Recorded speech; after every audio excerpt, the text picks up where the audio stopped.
in the cleanup stages.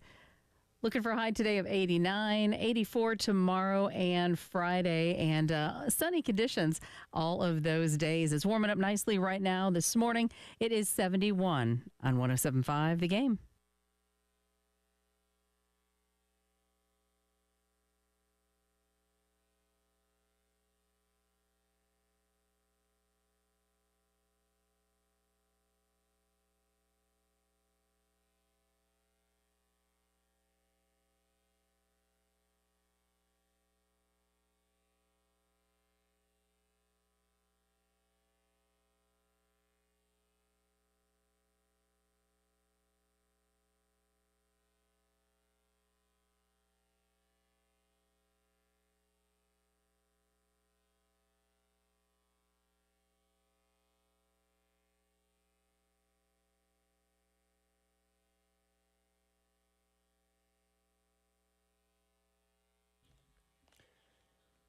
Nine o'clock on your Wednesday morning. Welcome in. It is the Extra Point. Tyler Head along with you here on The Game. I had to actually think about that for a moment because we are in a short week because of the Memorial Day holiday, where I'm thinking today's Tuesday. You probably did too. No, it is in fact Wednesday. We are that much farther along in the week, which is a cause for celebration. Also means we are that much closer to some regional baseball action. NCAA tournament getting rolling all across the country this upcoming weekend, but we are obviously particularly interested in what's going to be happening just up the road in Raleigh, North Carolina at the NC State Regional, where South Carolina will look to get themselves back to a super for the second year in a row, having to navigate through the Wolfpack as well as James Madison and the Bryant Bulldogs. Looking at this regional, I mean, not going in as the top seed obviously is a concern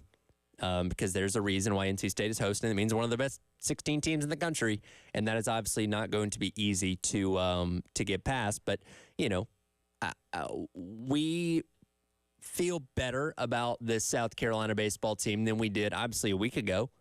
We talked about that a lot yesterday where, going into the SEC tournament, we just wanted to see South Carolina win a game.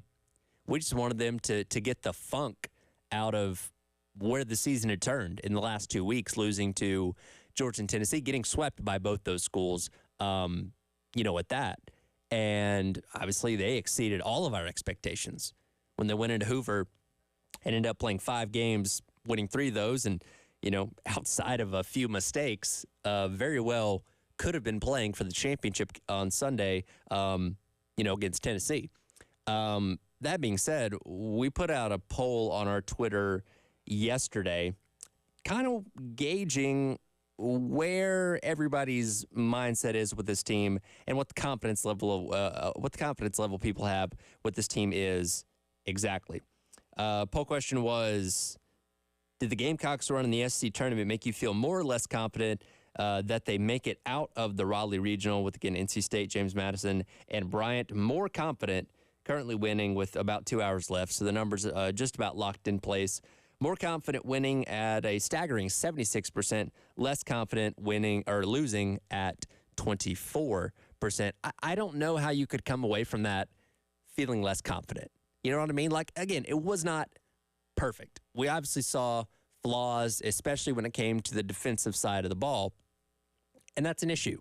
And that's something they're, obviously addressing this week in practice and all that kind of stuff. But when you look at the pitching, which was our big concern coming in to the week and the postseason as a whole, you should feel quite a bit better about it coming away. Now, was it perfect? It wasn't. And, still gave up a fair amount of runs, still had some pitching performances that weren't all that great. But you saw flashes, certainly better flashes than you saw against Georgia and Tennessee, that should make you feel better about that as a whole. And the bats certainly woke up. I mean, they did next to nothing against Tennessee. And no home runs in a very hitter-friendly park up there at Lindsey Nelson Stadium in Knoxville. And God, lost count of the home runs hit in Hoover, which is a much harder park to hit the ball out of. Obviously, Cole Messina went out there and did what he was going to do, setting the record for RBIs, in Hoover. 4 home runs along the way himself. Dalton Reeves had his home run on Saturday against LSU. Cass has hit a home run earlier in the week. Like the offense was there. And while, yes, again, the defensive struggles are a concern, out of everything, that's probably the most easily correctable. Because if you're not hitting the ball well in your 1 through 9, that can be something that can take a little bit of time to fix. If you're not pitching well, you just may not have a good pitching staff at all. There may not be any fixing that. Defense, that boils down to fundamentals. And I imagine Talmadge LeCroy is probably taking 1,000 ground balls at third this week, leading up to the regional starting, or wherever they're going to put him. You know what I mean? That's one of those things that you just kind of can hopefully iron out and practice over the course of the couple days. And if anything, you just hope it hasn't gotten inside Talmadge LeCroy's head, as well as Lee Ellis, because he had his struggles too. Cassis, who does not look like he's going to play, also had an error, himself there at first base. But you just hope it is not sunk in too much mentally to where they can put it behind them and move on to the regional this weekend and not have those same defensive issues. Parker Fleming, at StatsOWar on Twitter, very good follow when it comes to statistics in all of college sports, does this thing where he simulates different sports to get outcomes, but he simulates them 10,000 times. And this is based off statistics and analytics and data and all that kind of stuff to figure out percentages and figure out odds on things. And he's done that with all the regionals. So essentially, he took every single regional, simulated them 10,000 times through his various methods of doing that to figure out based on the numbers, which teams were more likely to come out on top. And when you look at the Raleigh Regional, South Carolina has according to these numbers, a 40.1% chance of advancing out of the regional, only slightly behind NC State, of course, the top seed, leading the way with 43.3%. Out of every single 2 seed, South Carolina actually has the second best odds of a non-host in terms of advancing out. It's pretty good. And again, these are just numbers based on statistics. And again, run through a lot of different simulations. So it's not the end-all be-all, and we're not definitively saying, well, South Carolina is definitely going to be able to make it out of the Raleigh Regional. No, you still got to go out there and you still got to play really good baseball at the end of the day. But in terms of favorability, this does set up, I'd say, pretty well for South Carolina in terms of what this regional is exactly. By the way, the team that is only slightly higher than South Carolina, that's a non-1 seed, is Wake Forest, who's going to the Greenville Regional for East Carolina at 41% to advance out. Only 1.1% behind host East Carolina at 42.1%. So again, you feel like South Carolina is in a pretty good spot going into this regional. Again, you clean up the defensive mistakes, pitch as well as you did this past weekend out in Hoover, continue to hit the ball the way that you do. South Carolina should have a really good shot at getting out of this thing. The short trip also matters too, where you're just going a couple hours up the road. Now, yes, it does seem that not a lot of South Carolina fans going to be able to get into that one, as it seems like the Raleigh contingent has snatched up a lot of the tickets before they go onto the secondary market.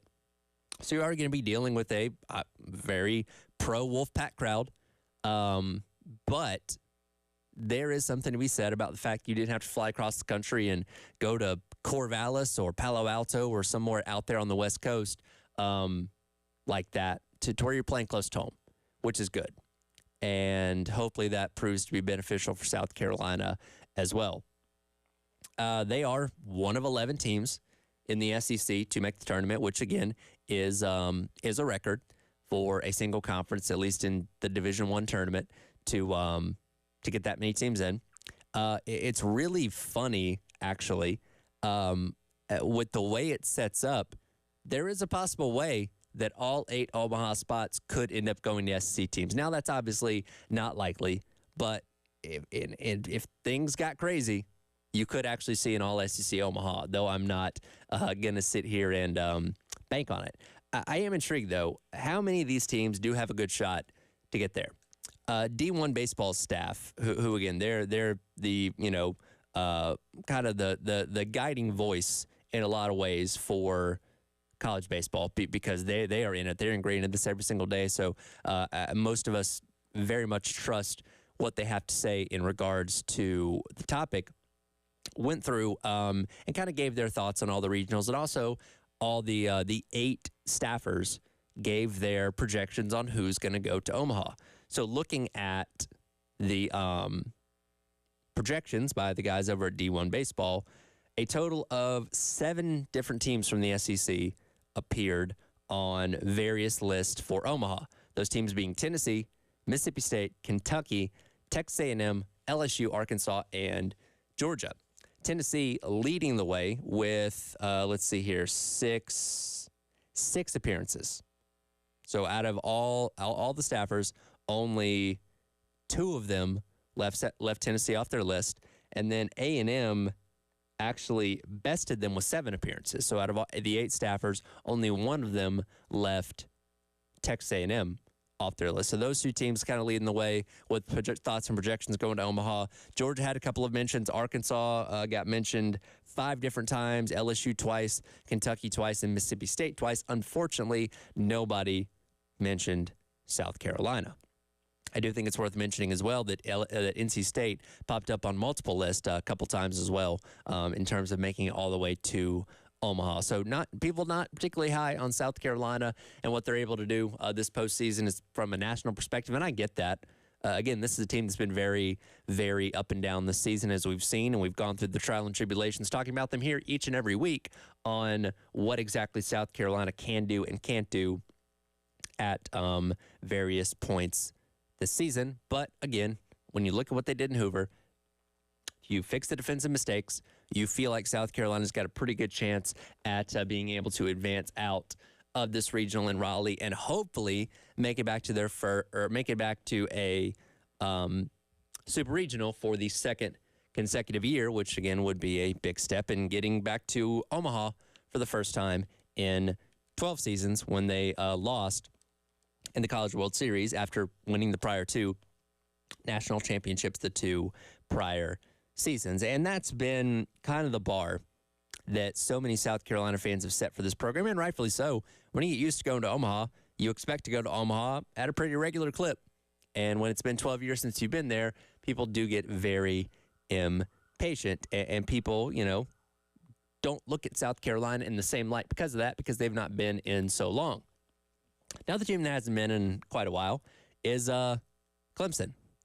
Their head coach, after being selected as a host for a regional, had some things to say about the South Carolina fans and the needling that they get for their record in Omaha. We'll listen to that coming up next because it brings up kind of an interesting point. We'll dive into that coming up. It is the Extra Point. Tyler Head along with you, breaking out all things baseball, getting you set for regional action coming up later on this week. Carolina will take on James Madison in game number 1 on Friday. First pitch at 2 o'clock. Premium coverage will start right here at 1:45. It is the Extra Point. Tyler Head with you here on the game.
Welcome back in. It is the Extra Point.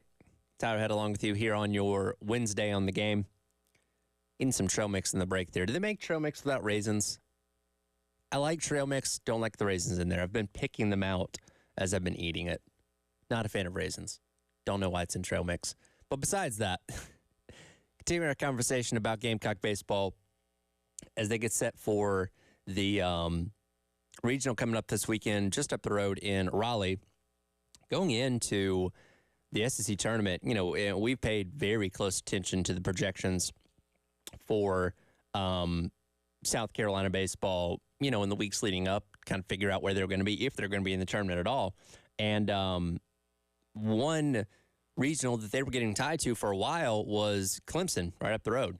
That seemed to be kind of their destination if they were going to get bounced early in the SEC tournament. Obviously, play their way into a little bit of a seemingly better situation by going deeper into the tournament. But Clemson is still hosting as one of the top seeds. And I'll go back to our guy Parker Fleming, with Clemson being the 6th seed overall in the nation. They've got a pretty good chance to advance out of the regional that plays host to Coastal Carolina. Sneaky team, Coastal Carolina. Keep an eye on them.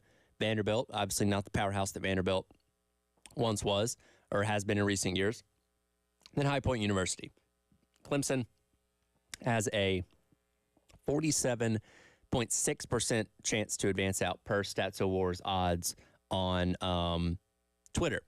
Clemson looking to make a return to Omaha for the first time since 2010. Now, Clemson, much like South Carolina, has a long history of multiple trips to Omaha. And again, haven't been since 2010. I've not even been back to a super regional since that last Omaha appearance. And that is something within the rivalry of the sport that a lot of South Carolina fans do like to bring up, that, hey, you haven't been to Omaha or Super Regional since 2010, and Carolina has won 2 national championships and made 3 Omaha appearances in just that time alone. Eric Bakich, the head coach of Clemson, doesn't like hearing that, apparently. And after finding out who their opponents were going to be for the regional over the weekend, ended up talking about Carolina fans a little bit. Cut number 9 here, Ed.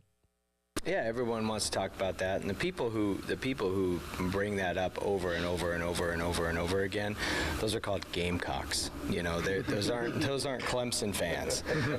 That's South Carolina's fan base that love to troll. So whatever. I mean, they've got bragging rights because of what they accomplished a decade ago, and that's fine. And we have to go out and do it. But if you're going to start looking in history books, then go back to the mid '90s. In the early 2000s in the Coach Leggett heyday. Go back to Coach Wilhelm's days. This is a blue blood program with plenty of rich history and tradition. And, if Clemson baseball truly is back, then we've got to go out and earn it on the field. I'll say this, that, if you want to look back on older history, that's fine. Last I checked, Clemson still doesn't have a baseball national championship, and South Carolina has a couple. So South Carolina still retains bragging rights over that, and rightfully so. People bring that up, but at the same time, Clemson obviously has the bragging rights in football with national championships and all that kind of stuff. So it balances out. It goes both ways. It's part of the rivalry. And he said what he should say in that situation. Clemson does have a rich history with going to the College World Series, but none that has happened in recent years. And in the same way, we're saying the same things about South Carolina, where, historically, they've been one of the better programs in college baseball. Multiple national championships, multiple trips to Omaha, the whole 9 yards. And I don't know, everybody's opinion is different, right? There's a window for flexing national championships. There's a window of time where you can continue to point back to, hey, we won this title in this certain year, and there's still bragging rights there from like a holistic standpoint, right? Again, everybody's window is different. There comes a period of time where you can't really brag about titles anymore because so much time has passed. I don't know if 12 years within your window or not, but it has been, or 11 years, 12 years since. I don't know if that's within your window of time time or not, but South Carolina is getting further and further away from the last time they won a national championship, as well as the last time they went to Omaha. And that has really, the narrative around South Carolina has shifted a lot over the years to where, again, if you saw South Carolina on your schedule years ago, you were afraid of that. You didn't want to see South Carolina coming to town. You didn't want to have to go to Founders Park and play South Carolina in a 3-game series. That's changed.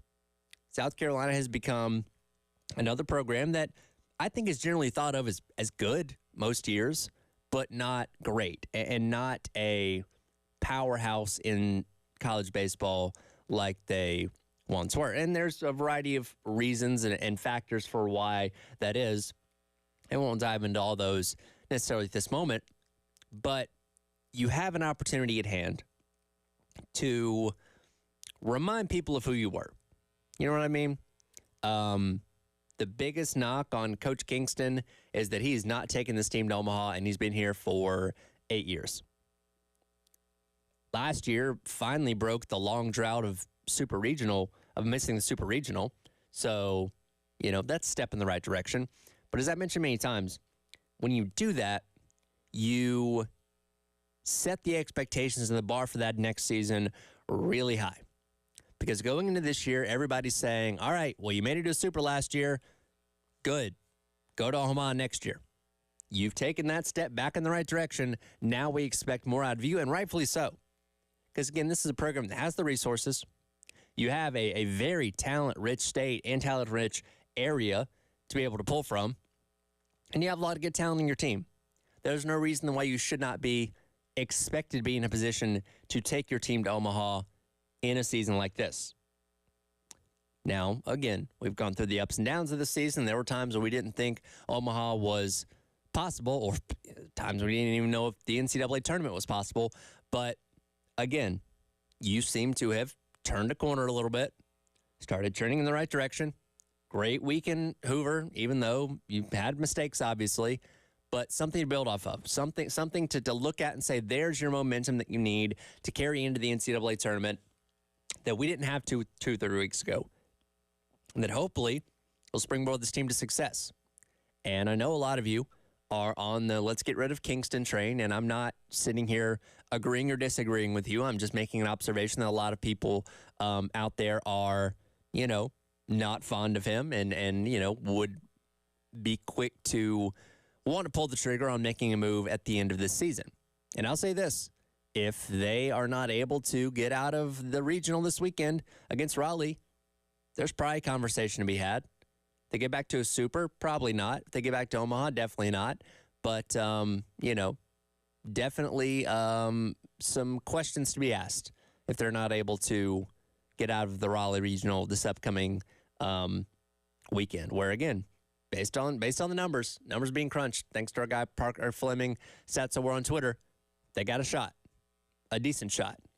We'll see what happens this weekend. Again, we'll continue to break that down more as the week goes along. And again, all the coverage right here on the game, starting with game number 1 against James Madison at 2 o'clock on Friday.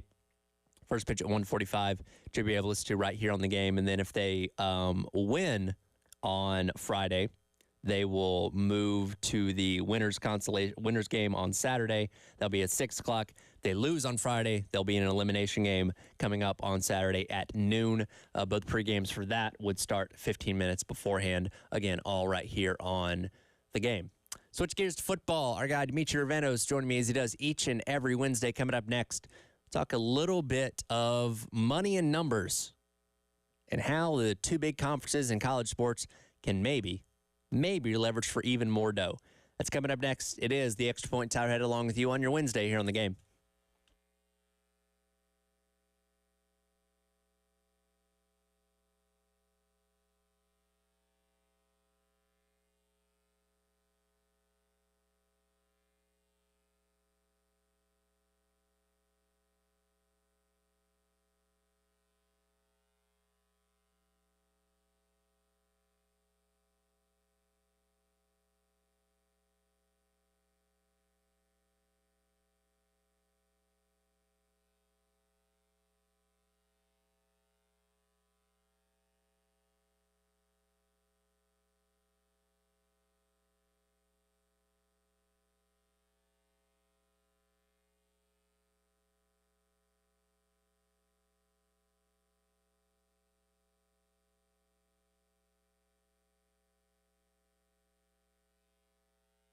Can you hear me, buddy?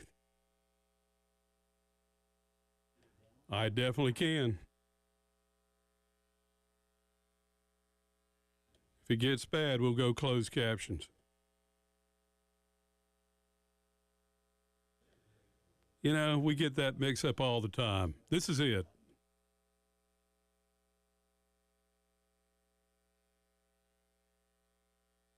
Nah, it's me. I don't do autographs or flash photography. Hang on, buddy. We'll get you on here in a minute.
Welcome back in. The Extra Point, Tyler Head along with you here on this Wednesday.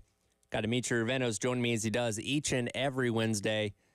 And Dimitri, as it seems to happen every single week, the landscape of college football continues to shift each and every time we talk. As since you and I last spoke, the SEC and the Pac-12, the final two conferences, have signed off on the House versus NCAA settlement and really kicked into gear this new future that it seems to be on the horizon.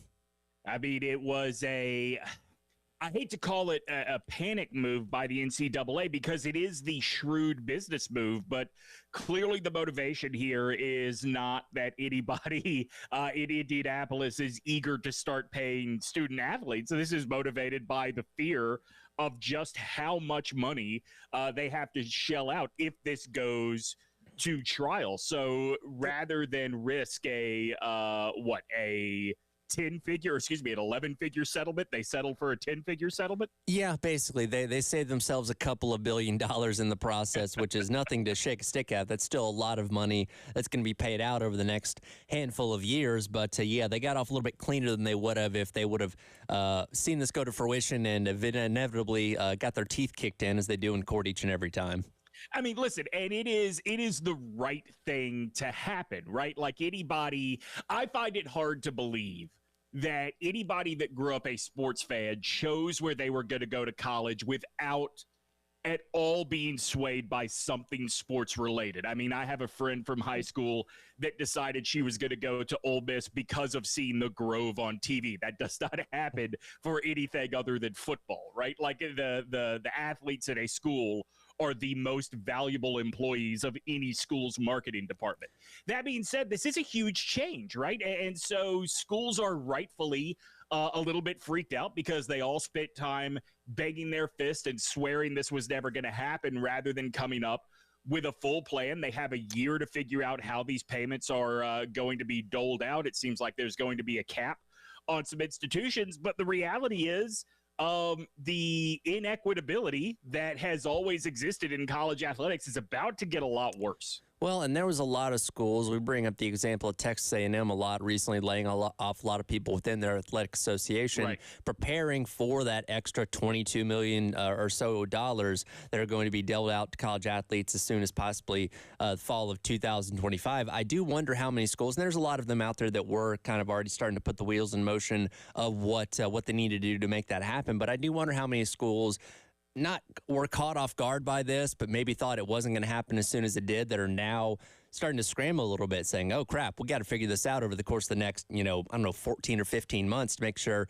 we're ready to go by next fall and we're not getting left behind. Yeah, I think a lot of schools, a lot of conferences, maybe not led by the SEC's Greg Sankey, but certainly the conference commissioner of our chosen conference is being very loud and very dumb with the fear-mongering he is doing about just how much this is going to ruin college sports forever. I think right now, if I'm the SEC, and I mean, look, any conference, right? The ACC, the Big 12, the Big 10, any of the big conferences.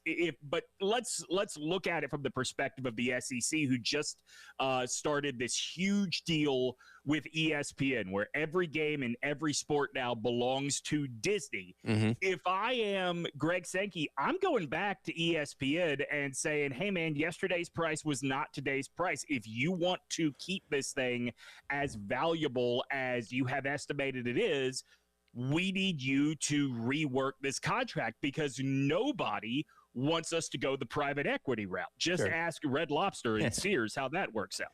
Well, and you were telling me about your theory on this yesterday. It's not only the SEC with ESPN, it's also, the Big Ten with Fox, where now you feel like the chips are kind of in their favor, where they can leverage these TV networks for more of this money. Now the landscape has changed, and there's obviously the potential for more, realignment on the horizon and those kind of things. So the ball is definitely in their court, it seems like, to try and squeeze even more out of these media companies.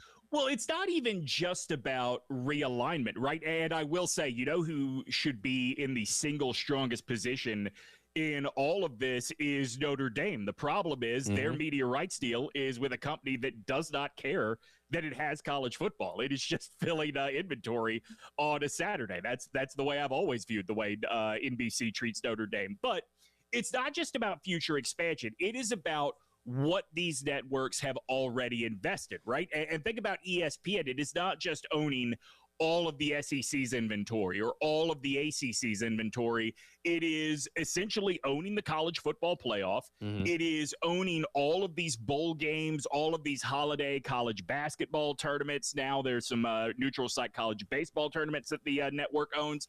There is this huge investment in college sports, and the product if it goes the route of looking for private equity money infusions, is going to get a lot worse. It is going to be a lot less valuable. So any good athletic director, any good conference commissioner, I think realizes the position they're in of being able to go to these networks and say, if you want to achieve the value that you think this thing is worth, you have to help us make sure that we do not have to go down these predatory lending paths, basically, because that's going to strip everything out of college football.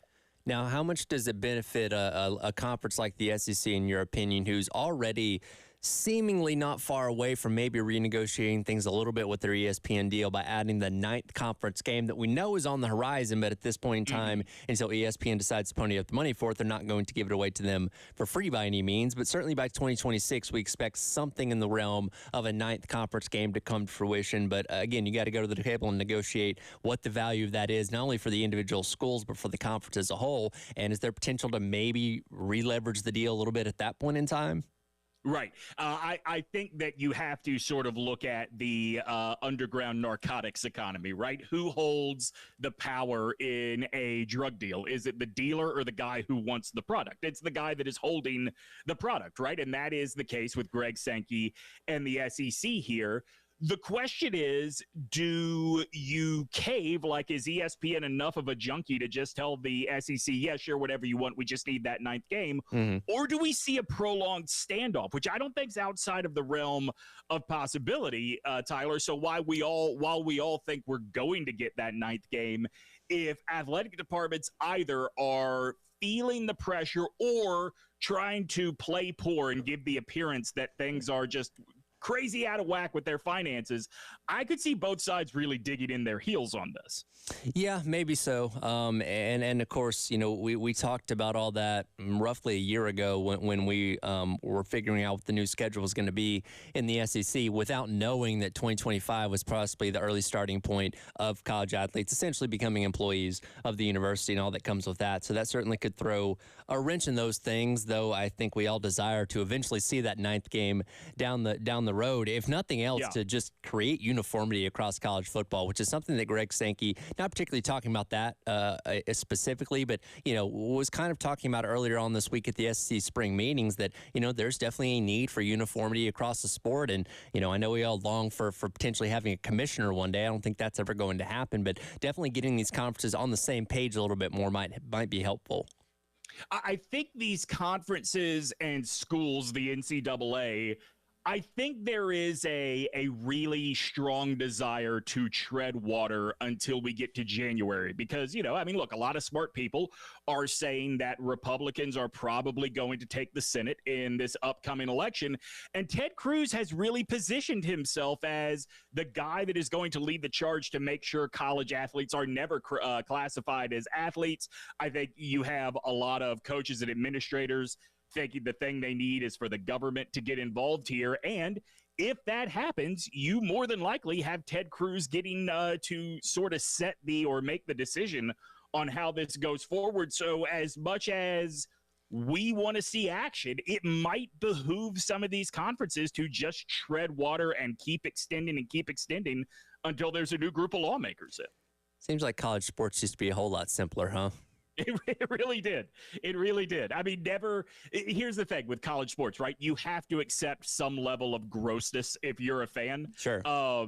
And morally, I think we are making good moves, but it is very tough to be a fan right now because you don't really know what it is you're a fan of from day to day. Well, I do envy that there are probably some people out there that turn on their TVs on Saturday, and then once the game ends on Saturday, don't turn their TVs on again until the following Saturday, have nothing, Right. have no knowledge of what happens in the days between and all the, you know, the stuff that goes on that we talk about on a daily basis. And in a way, I do envy those people. They don't have to understand how the sausage is made necessarily. No, I'm 100% with you on that.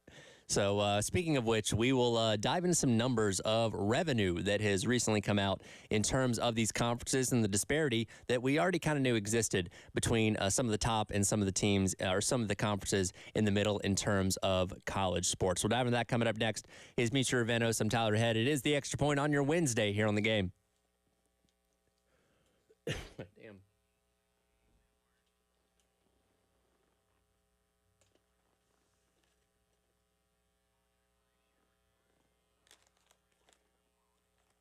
God damn it.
Welcome back in. Is the Extra Point. Tyler Head along with you. Dimitri Ravenos joining me as he does each and every Wednesday for a couple segments. We spent the last segment there kind of talking about the, of course, changing landscape of college sports and what that can mean for the SEC and the Big Ten. We got some numbers released the other day about the revenue that these conferences were able to pull in the 2022-2023 fiscal year. No surprise, SEC and the Big Ten leading the way with almost $900 million, respectively, with both those schools. ACC pulled in a decent chunk of change themselves, just over $706 million, but a far cry from what the top two are pulling in college football, and continues to play into this ongoing narrative of teams wanting to get out of the ACC. And despite the fact that you're looking at a hefty $700+ million revenue, it's still far and away from what it could be if you're one of those top conferences. Yeah, I mean, what, 100 million about behind the SEC and 120 million behind the Big Ten. I mean, this is what Florida State and Clemson and North Carolina, who is being much smarter about this and doing it all silently, but they are all pointing to in terms of this is the problem with the deal we signed with ESPN. Like the stability was nice at the time, but now it is hurting us. I think given what is going on in college sports right now, and everybody to a certain extent running around like a chicken with its head cut off trying to figure out where we go next, this might be an opportunity for ESPN to grab the bull by the horns and usher us into a super league era, using the SEC as the foundation and then going and pulling Duke and North Carolina out of the ACC. If the state legislature in North Carolina says NC State has to come with them, okay, take NC State and then take one more school, and then suddenly the SEC is sitting at 20 teams. ESPN has a relationship with the Big 12. You could pluck a few out of there. And if we're going to this AFC, NFC model in college football and probably all college sports, when you consider how much more valuable the Big 10 and the SEC are than everybody else, ESPN can keep it all in-house, basically. I don't see how anybody arguing for the sanctity of the ACC doesn't see that. Well, I can go ahead and tell you, you've already upset the Clemson fans that think they're supposed to be first in line for going to the SEC, assuming they can break out of that grant of rights deal, which we all know is not going to happen. I mean, this is the fundamental problem with the ACC, right? And with Florida State and Clemson's argument. Why does the SEC need Clemson? Like, South Carolina's not that big of a state, and it already has the more popular of the two brands within the state. Why does the SEC need Florida State or Miami? Yeah, Florida's a populous place, but it's already got the bigger of the brands. There is no state that the ACC and the SEC share where the ACC is in the better position. No, I completely agree with you, and we bring this up a lot. If they were able to break out the ACC and were able to join another conference, I mean, it seems like the Big 12 is the likely landing spot, which is slightly better when you talk about the revenue, the deal that they have as of right now, and the new contract that they signed with the ESPN, but not leaps and bounds better, and certainly a far cry from what you have with the Big 10 and the SEC. Duke and UNC, I think, are the only two schools that are going to be fought over by the SEC and the Big Ten. I think that I've heard Virginia get brought up as well. Maybe as a possibility.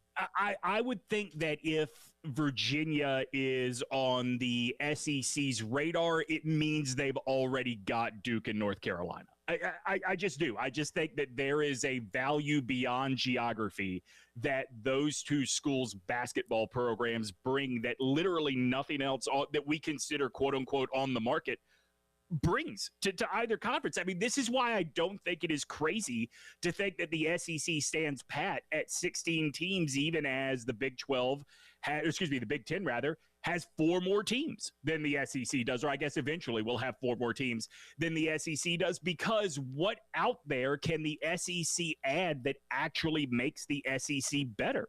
I'm sorry, it's not Clemson, it's not Florida State. It is Duke and North Carolina basketball, the end. Yeah, no, absolutely. And particularly, if you were talking about... And I would say, I guess I should say Kansas basketball, maybe. Yeah.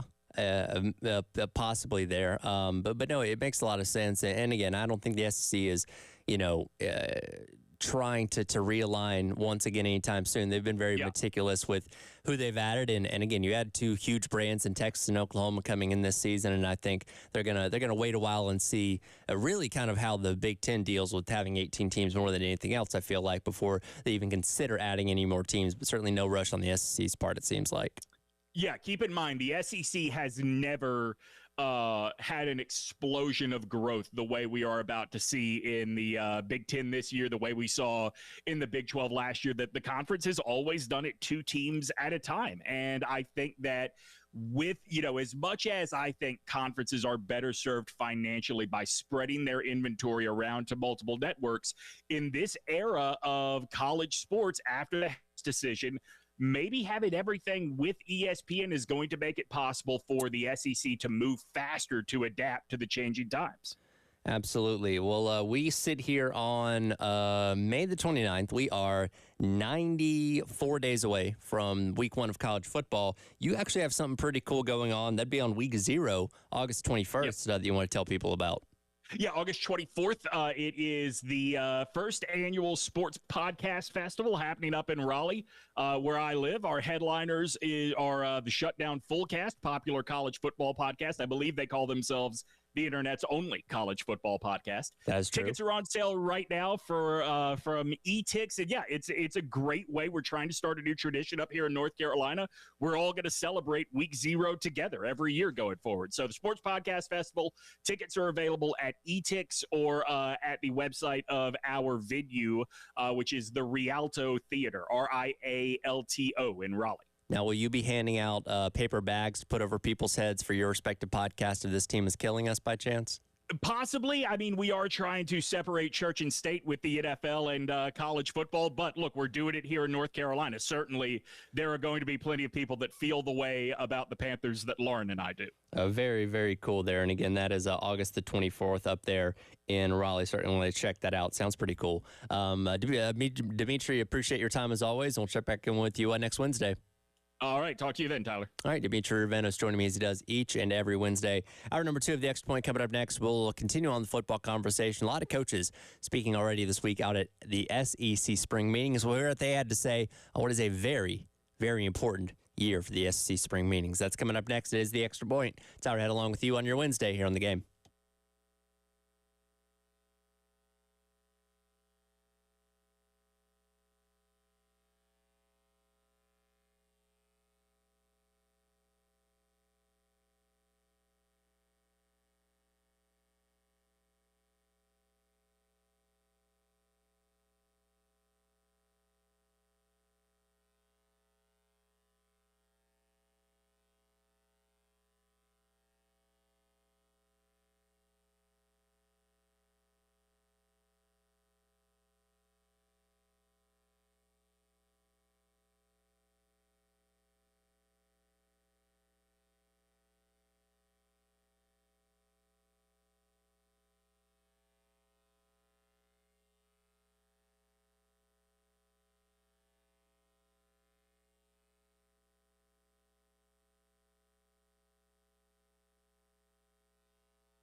Hour number 2. Welcome back into the Extra Point. Tyler Head with you here on The Game, continuing the football conversation. As I mentioned to Dimitri a few minutes ago, we are just 94 days away from week 1 of college football. It means 94 days away from South Carolina kicking off its season against Old Dominion. Hopefully that's a night game. I really hope so, considering it's going to be August and ungodly hot here in South Carolina if that game kicks off anytime before 7 o'clock. So hopefully it's a night game. Hopefully we get the full Williams-Brice Stadium experience under the lights with all that for the week number 1 game. I talk about this a lot. We, especially being in an SEC town like this, who's so hyper-focused on college football more than anything else, and again, college football is relevant all year long, it's very interesting how we have things strategically placed throughout the year, the offseason particularly, in regards to what you look forward to give you fresh content when talking about the sport of college football. Of course, the college football season ends, early January, will be mid-January, with the expanded college football playoff, but ends in January. You have official signing day in early February. That carries you for a little bit, and then boom, once you get into March, you're starting spring practice, got spring games, mid to late April, all that kind of stuff carries you for a couple months. Then May becomes that quieter period.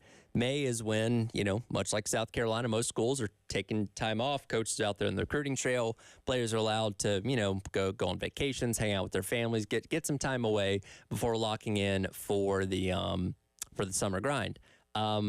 As well, in the month of May, we look forward to the SEC spring meetings, which kind of gives us that next little starting off point for the summer ahead. Now, of course, we have the SEC Media Days coming up in July, which will really kind of get the ball rolling and the wheels turning for the upcoming college football season, where we'll get the true previews from the coaches, the true thoughts of where their teams are at heading into the season and all that kind of stuff, again, coming up in July. But the spring meetings are a time for a variety of things to be discussed.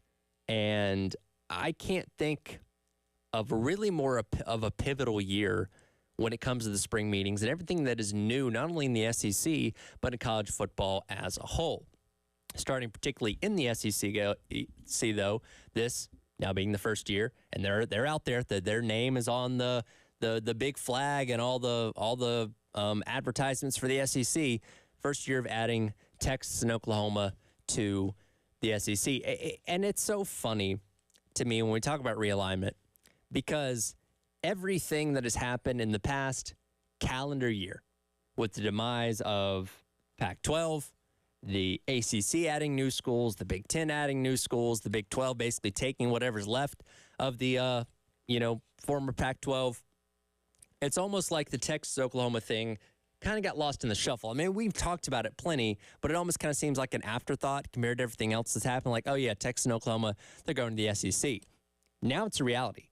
Now we are, I guess July 1st will be the first official day they'll be members of the SEC. But as we finish up the college baseball season, that has the last remnants of those schools being in the Big 12, we're already seeing the SEC logo get put down at, Texas football stadium the other day. And it's like, it's real. Like, here, this is the reality. It's come to fruition. And, we'll see the SEC patch on the jerseys and the whole 9 yards. They're officially members of the conference. And that, in turn, makes the conference even stronger and even tougher as well. And cut number 4 here, Ed, if you will. This is Kirby Smart yesterday talking about how much tougher the league's going to be by welcoming these schools in. Yeah, it's extremely tough. I mean, the fact that they're in our conference, they're further away. They're a powerful football team. They're got a great state to recruit in. Both their coaching staffs are really good. Sark and Brent both have SEC kind of experience, and Brent being over in the ACC and playing at Clemson, he's played SEC teams kind of forever. So they both know the climate they're jumping into, and we think it makes our conference better. Our brand extends further west, and two tremendous programs. When you add those two in, it makes the scheduling, much tougher. It is rare that you have teams joining new conferences. And look, we've not seen the seismic shift and realignment in the history of college football quite like we've seen over these past couple of years. So it is something that is more of a norm now, especially when you look at the Big Ten. But it is rare in the history of college football to have a team that is going to go to a new conference and immediately not only be a contender for that conference's title, but also for a national championship. But that's what you have with Texas. Texas, of course, finally made it to the college football playoff this past year. We can put to bed the silly, is Texas back jokes that we love to make year in and year out, because they firmly seem to be back, and they are coming into the SEC looking to compete with the top dogs, the Texas, the Alabamas, the LSUs, or excuse me, the Georgias, the Alabamas, the LSUs, teams of that like that we expect Texas to be in the upper echelon with in the SEC. Oklahoma, we don't quite know. Obviously, great step forward this past season in year 2 under Brent Venables, getting to double-digit wins. Obviously beat Texas in the Red River Shootout out there in Dallas a season ago. A lot of turnover on that team. You lose Dylan Gabriel, Jackson Arnold coming in as a highly touted young quarterback. We'll see what he can be. I think that they can be a good, solid program. I don't know if they're going to be in college football playoff contention necessarily, but still a program that comes in, very solid. And again, when you look at these two teams collectively, they're coming in looking to jump to the front of the SEC, and they have the opportunity to do that, which, makes the league as a whole that much tougher. But I look at this from the perspective of South Carolina. It also makes a team like Carolina, who's been fledgling a bit in that middle tier of the SEC for the past handful of years, it makes that climb to the top all that much tougher, because you have two teams that have come in and very quickly jumped you in line. Or not even say very quickly, they came in already ahead of you in line in the SEC, and now you have to go out there and prove that you're better than them. You have the opportunity against Oklahoma. You're going to go on the road to Norman. And again, that's a tough place to play. We'll see how good Oklahoma is. We'll see how good Oklahoma is, and if South Carolina can pull that off. But again, these teams come into this league expecting to be towards the top in contention for the conference championship and the national championship as well, and rightfully so, given what they have accomplished here as of late.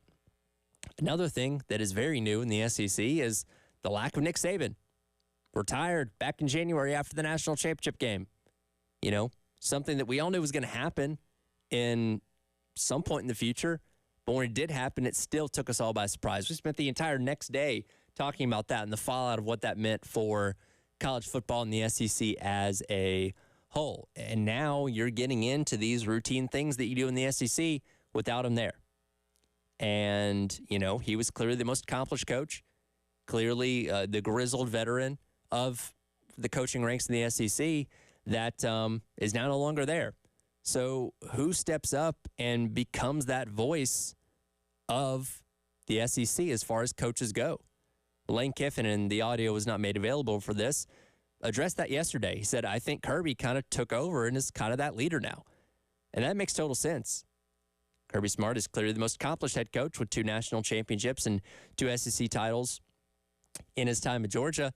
He's also the second longest tenured coach in the SEC, believe it or not. And I know that's something you may not think about a whole lot, but Kirby Smart's been at Georgia since 2016. The only coach that's been there longer is Mark Stoops at Kentucky. And clearly Mark Stoops has not accomplished nearly or even half of what Kirby Smart has accomplished in his time at Georgia. Now I know that, yes, Lane Kiffin and Hugh Freeze have had prior stops in the SEC, but they've not consistently been there for the amount of years that Kirby Smart has been there at Georgia. So it makes perfect sense to me. They would take on that, I don't know if leadership role is necessarily the right way to phrase it, but necessarily that role of where other coaches within the conference kind of look to for the standard, kind of look to for the voice that maybe they should listen to. And I guess that is kind of a leadership role when you think about it in terms of coaches within their own conference. Now, that doesn't mean they have to like Kirby Smart. They don't have to like what he says, but I do think there's a collective amount of respect for Kirby Smart, for what he's accomplished and what he's built Georgia into being in only a handful of years, that all those other coaches are obviously aspiring to do, which is the same thing that happened when Nick Saban, when he came to Alabama 15 years ago. That was a program that had its heyday years and years before. People thought was, never going to see those heights again. And it came in and very quickly turned them in to the powerhouse that they became and garnered the respect, rightfully so, for it. Now, obviously, Kirby Smart's not accomplished nearly as much as Nick Saban has in his coaching career. Not to say that he won't in time, but as it sits right now, it's not even halfway there. But I think he's earned that respect from his collective coaches in the SEC to where, he can be kind of seen as that voice above all the others in the conference, at least as of right now. And here's the thing. Kirby Smart's not going anywhere. He's going to be in Athens in the SEC for years and years to come. So, there's that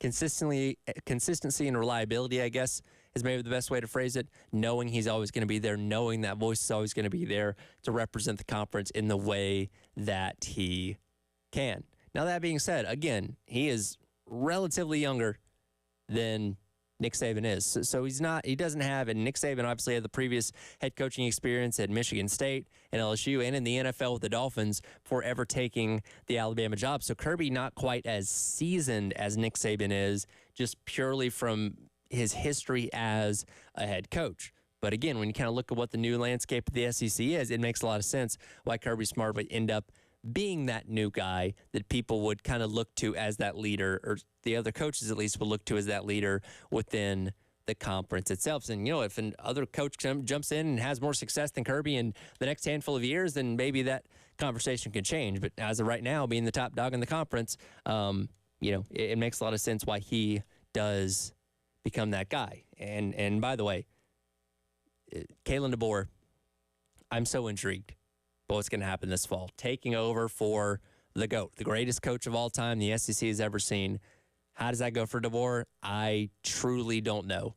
And it was so funny to me, kind of watching him talk yesterday to the media a little bit, just the night and day difference between him and Nick Saban. I'm not saying it's a good thing or a bad thing, but their personalities are very, very different, very opposite. I mean, at the podium, he's laughing and making jokes and smiling and all that kind of stuff. And Nick Saban, anytime talking to the media, usually had a very business-like approach. And obviously approached, how he went about running his football team the same way. Kalen DeBoer's not that guy. And that's not a bad thing. That's just his style of coaching. That's his personality.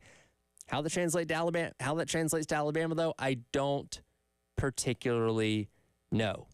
And that is perhaps everybody's biggest question going into this 2024 college football season is, can Kalen DeBoer take what has been a long, great powerhouse program and continue to keep it on tracks, or does it fall off the rails with him? We'll have to see. Certainly going to be interesting to see all that unfold out there in Tuscaloosa. We'll hear from more coaches and what they had to say at the SEC spring meetings, as well as, assess where they think college football and college sports as a whole stands in this, again, shifting landscape. That's coming up next. It is the Extra Point. Tyler Head along with you here on your Wednesday on The Game.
Welcome back in.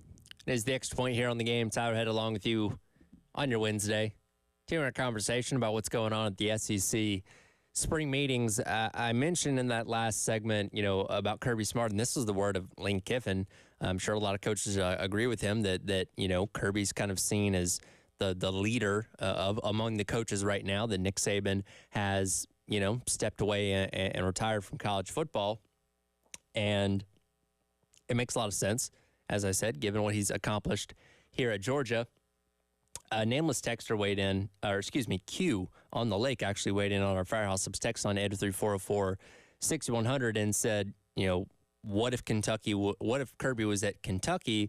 Would it be the same story? And my response to that is, well, if he accomplished what he's accomplished at Georgia, then yes. It's not necessarily about the school itself. It's about what his track record is and what he's been able to do. Now, as I mentioned a moment ago, he's the second longest tenured coach in the SEC, only behind Mark Stoops at Kentucky. Funny enough, who's been there for over a decade now. But here's the thing. Mark Stoops hasn't accomplished a lot at Kentucky. He's had winning seasons. He's went to bowl games, but in terms of really making a true impact on the upper echelon of college football, Kentucky hasn't really been there. They flashed and had some good seasons, but nowhere near what Kirby's accomplished in less time in his time at Georgia. So again, it's not necessarily about the school that you're at. It's about what you've accomplished and your track record as a head coach, which of course Kirby Smart has a better one than anybody in the SEC as of right now. And that is why he's kind of being positioned as this leader within the conference. As I mentioned, this seems like an SEC spring meeting that is more important than ever. And a big reason behind that is this landscape of college football that we spend so much time talking about, but for a good reason, because it's so significant, because the future of the sport is changing before our eyes. And we don't necessarily know how it's going to impact the sport at this point in time. We just know it's going to change a lot of things, and there's going to be those quote-unquote unintended consequences that I do like to talk about a lot. And these coaches are already being asked questions ad nauseum by the media that's in attendance out there in Destin about this stuff. And quite frankly, they don't have a lot of answers at this point in time, nor do any of us. We just know that something is going to change, and it's going to change the sport of college football as we know it forever, and college sports forever, for that matter. We just can't sit here and necessarily pinpoint the impact of what that's going to be.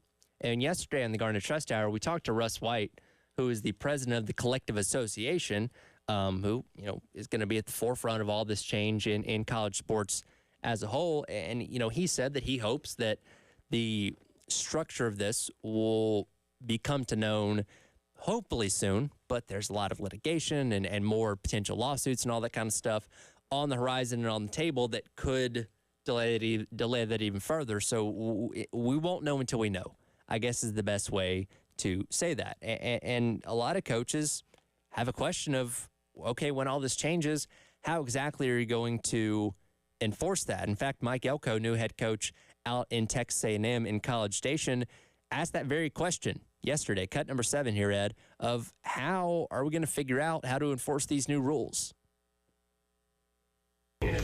Yeah, I guess this is my chance to say this publicly. I think we need to figure out how we're going to enforce rules. I think we do a lot of putting rules in place until we figure out actually how we're enforcing the rules that we put in place. It's hard to even know what people will do. Like everything, I'm sure people will try to find a way to escape the system, and depending on what the enforcement of the rules looks like, we try to model a lot after the NFL, but one of the things that the NFL has is a very strong enforcement system for people who don't follow the rules. And so I think that would be probably a good starting point.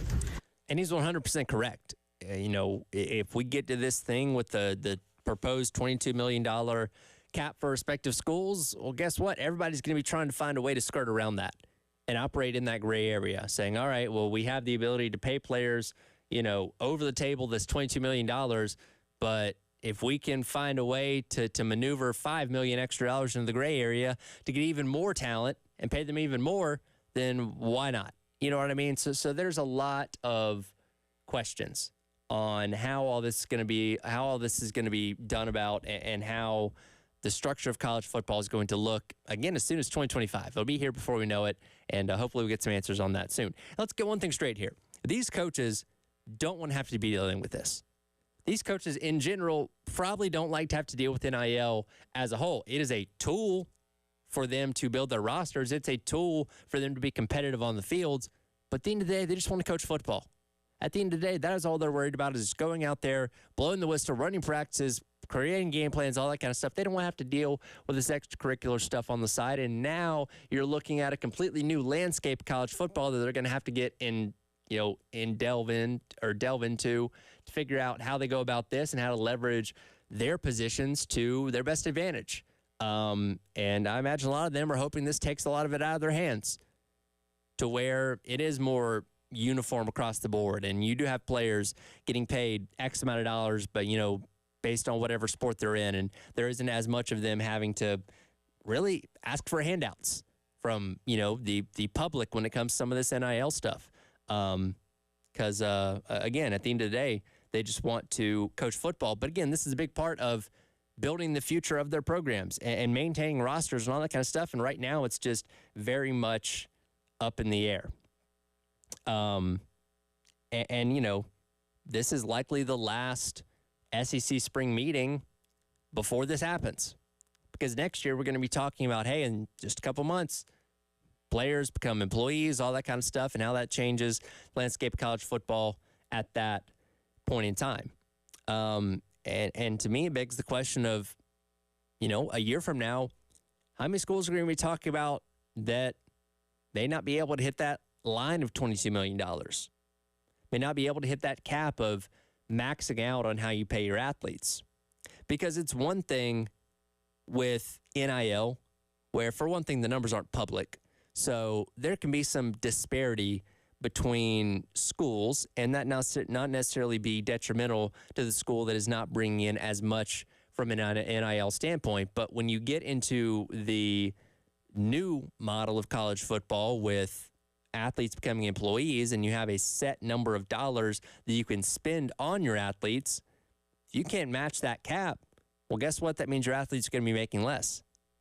And I'm just throwing it out here, I don't know which schools might not be able to foot that bill, but let's just say Vanderbilt and Mississippi State are two of the 16 schools in the SEC, or just of the 16 schools in the SEC that can't measure up to that. And they willing to say, you know what, we can only go up to $18 million. That's still a lot of money. Still go there and make a decent amount of change at Vanderbilt and Mississippi State and play in the SEC, but you can say goodbye to the 4- and 5-star talent. Because guess what? The top end talent's going to go to the places where they know they can maximize their financial earnings. If you're not willing to pay that, you're not going to get that talent, which will further create a greater gap in what we already know of the SEC between the top and the bottom, which, again, there's a pretty sizable gap right there as of right now, and will only continue to grow and grow and grow if this indeed does happen. So, again, a lot of hypotheticals at this point in time. We aren't going to know until we get an idea of the structure and how it's going to work, and all the guidelines being put out there, by the NCAA and by the powers that be in college football to start moving in that direction.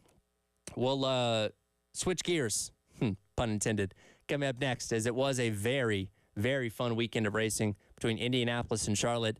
Jen Jensen joins me as she does each and every Wednesday to recap her experience at the Indy 500 and the unfortunate dampening that we saw of the Coke 600 up in Charlotte on Sunday night. That is all coming up next. Tyler Head along with you on your Wednesday on the Extra Point here on The Game.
Welcome back into the Extra Point. Tyler Head along with you on this Wednesday morning. That was the call on NBC Sports on Sunday evening as Joseph Newgarden picks up his second straight Indy 500 victory, a thrilling final lap pass on Pat O'Ward going into turn number 3. And as she does each and every Wednesday, joining me now is Jen Jensen from the early game. Jen, you had a front row seat to see all this take place on what might be one of the most entertaining Indy 500s I've ever seen. You know, it was very entertaining. I won't say I was in the front row, but no, it was a great race. We usually sit right outside of the pits, so we can see them going into turn 1 and then getting into turn 2, and then you have to kind of look over to your left, and you can see them coming out of 4. So we love our seats. We think they're a great spot, and it was exciting. And a lot of the action, a lot of the accidents that happened were really going into turn 1 or between turn 1 and turn 2. I was actually filming when we first started the race, so I have the initial crash, from the beginning, and it was exciting, and people were just really thrilled. They stuck around. I don't know how many may have left, but for the most part, people were thrilled to still be there, and they hung out, and it was great. I was going to say, it didn't look like anybody left. By the time the race was over, stands were packed. Obviously, the snake pit going full force as it does each and every year. It looked like a normal Indy race, just, a couple hours later as the sun was starting to set, which was a little bit different, but certainly didn't lack for excitement. Yeah, and looking at as we sat in the parking lot for an extremely long time after the race, it was kind of fun to see the pagoda lit up, because you usually don't see that. And the way they have the pylon all lit up and all the video boards and stuff like that, it really was fun to really take a look and experience it from the nighttime. That was kind of neat. Now, I know you've told us how long it takes to get into the track in the morning. You got to get there really, really early. How long does it take you to get out? You know what? We have kind of found a different route. Instead of coming off of 465 North, we come up off from the south, and that has helped us. We got into our spot in about an hour and 30 minutes, and where we stay, it's average maybe 35 minutes from the track, because we stay north of the city. But leaving was terrible. We didn't move for a good 2 hours. And then finally things started to move, and it took, another probably 30 minutes to clear out. They said they were working on some different traffic patterns. It was an epic fail. But a lot of people complained. It wasn't just us and the lot we were in. We parked just across Georgetown, just in front of the grandstand, or the front straight. So I don't know. But so yeah, we were there really early, which is fine. And we were there really late. So I think we ended up getting there about 8 o'clock or so in the morning. And I think we finally got out of the parking lot at about 10:45. A long day, well worth it, though, as the race, again, very entertaining. Joseph Newgarden winning his second straight Indy 500. And, it's been such an interesting year for Team Penske as a whole, particularly Joseph Newgarden. Thought he won first race at St. Pete, gets taken away. And for the first time in his career, like the narrative around him kind of shifted a little bit. Like, man, people aren't looking at this guy in the same light. But I look at the reaction that people had when he won on Sunday, and I feel like that love for him's kind of flowed back a little bit now. Oh, yeah, it has. I mean, you saw some of those shirts around that, Penske cheats and all that. Okay, whatever. That's a team thing. So, yeah. But yeah, they love him. He runs up into the crowd. It was thrilling. Well, and I think you and I talked about this last year after he won his first Indy 500. Like, he is the dream of how to market, or somebody to market the sport around. And he's a young guy. He's from Nashville. He's got a good personality, obviously wins championships, wins Indy 500s. Like, if IndyCar is going to build an audience and continue to grow, he's the guy you should be putting all your chips in on. And, I've been critical of IndyCar's marketing over the years, but it's bewildering to me how this sport and he aren't more popular when he's at the top of it right now. Agreed. And I think that's where the whole Kyle Larson effect, I think that really lends itself to even more I think they're very smart to be really leaning into that as well. I know he's not the norm, but I think he really brought a lot of eyes to the sport. Well, and he did a fantastic job in the race on Sunday. I was hoping for him to get a top 10, and he was on track to do that, running as high as 6th late in the race on the normal pit cycle at least, but then had the speeding penalty on his green flag pit stop. which that's kind of one of those things, just not racing Indy cars on a week-to-week basis. You knew an issue like that could crop up. I think that got Kurt Busch 10 years ago as well. Ended up getting relegated to 18th, but he had top 10 speed, would have had a shot at getting a top 5. And, all in all, it seemed like a great experience for him, obviously qualifying in the top 5.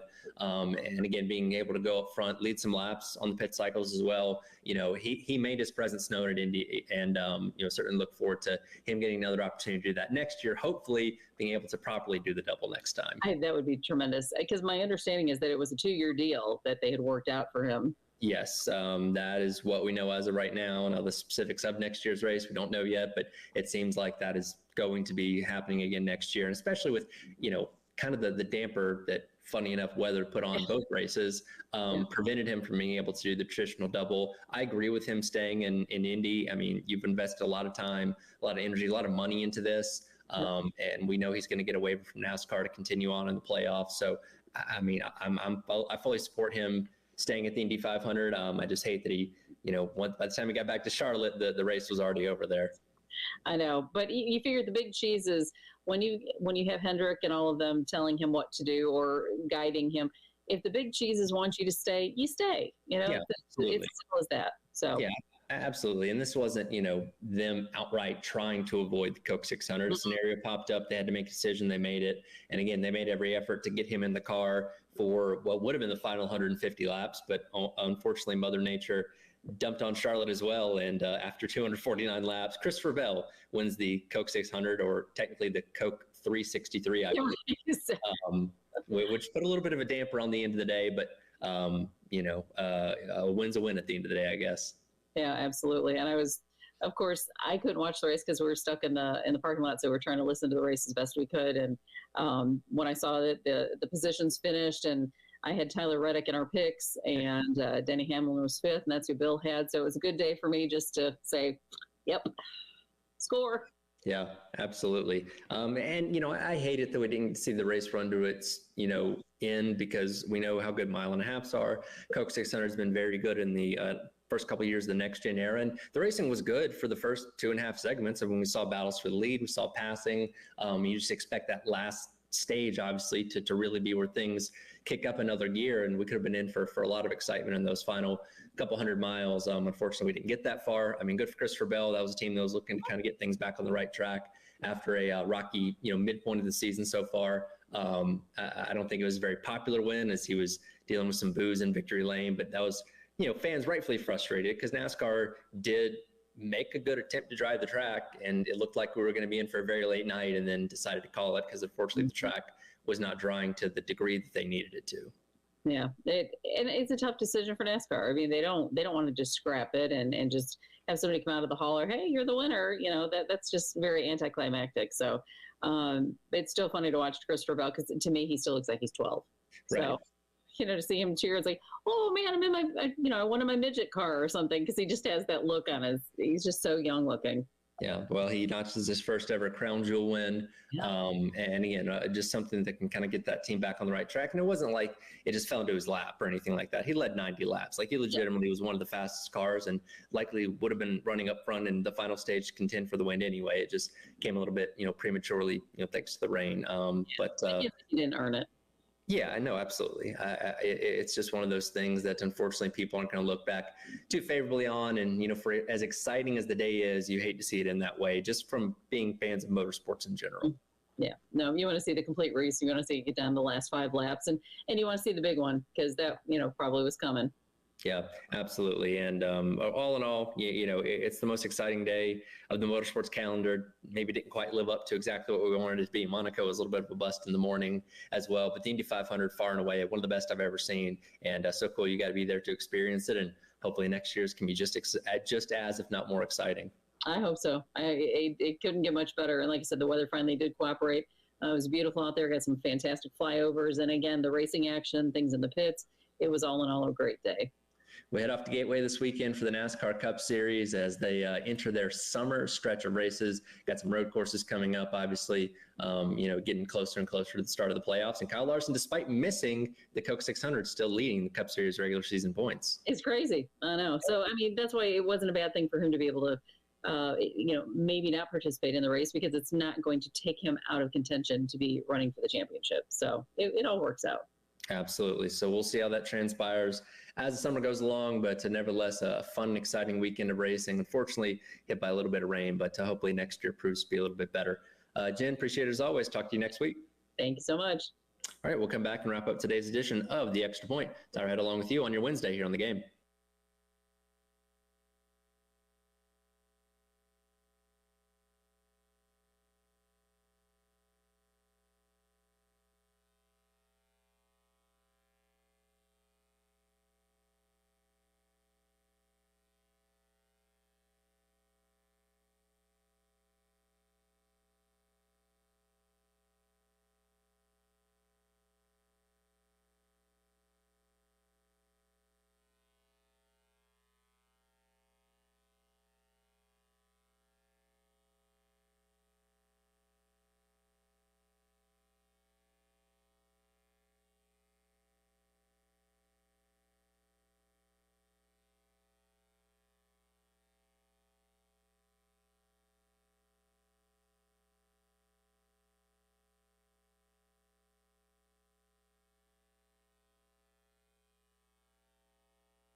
Welcome back in.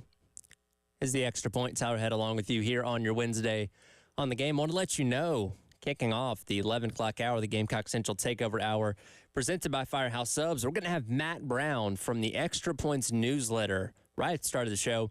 For those of you that may have been following the saga of the new EA Sports College Football 25 video game, Matt Brown has kind of been at the forefront of all the reporting and following along with that over the course of the game coming to fruition. I actually got to play the game a couple of days ago and get all the details on that. So he'll be joining myself, Wes, and Chris to start off the show coming up in a little over 10 minutes. So you don't want to miss that if you are excited, as excited as we are for the upcoming College Football 2025 video game set to come out upcoming in July. And that'll kind of be another thing that's going to bridge us to the start of college football season, as we are, again, 94 days away from things getting started.